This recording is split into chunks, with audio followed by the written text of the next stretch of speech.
I was at the beach the other day thinking that I'd really like to break a world record, but a quick look on the internet revealed that the world's largest pile of sand was more than 3,860 feet. That's easily taller than the Burj Khalifa, and I just don't have time for that.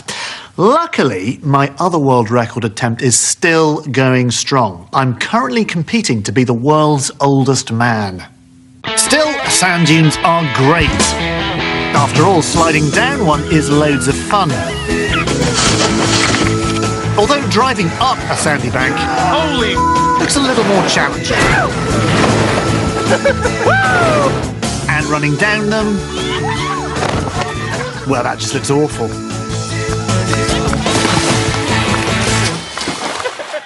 Dunes form in what's known as an aeolian regime. It's a landscape that's dominated by the actions of the wind. When wind gives sand kinetic energy, piling it up around debris and then itself. Sand is a granular material that can provide reaction force like a solid, but it can also flow like a liquid under shear stress. The slope of the dune is partly determined by sand's angle of repose, which is the maximum angle that it can support itself.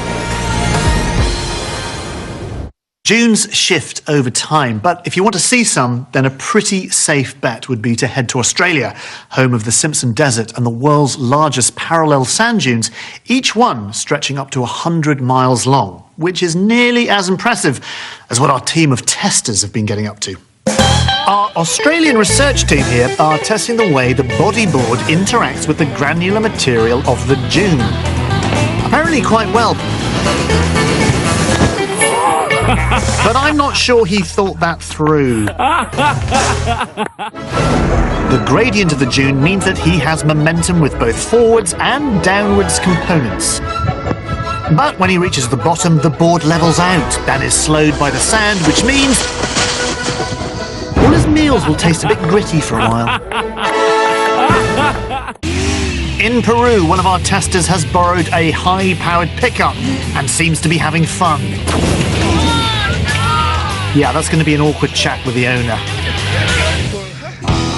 When the truck drives off the top of the dune, it starts to rotate forwards, while at the same time the sand allows the front wheels to dig in, causing more friction and allowing angular momentum to lift the back wheels off the ground. He's going to find it tricky getting out of that truck. I wonder if dirt bikes handle dunes any better.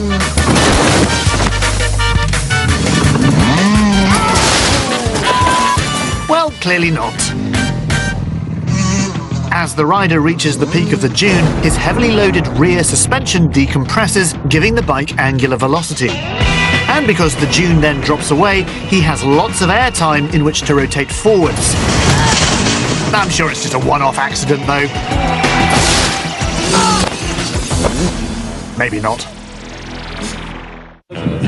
Perhaps we should just draw a line in the sand and accept that the best form of transport for this terrain is a camel. So majestic.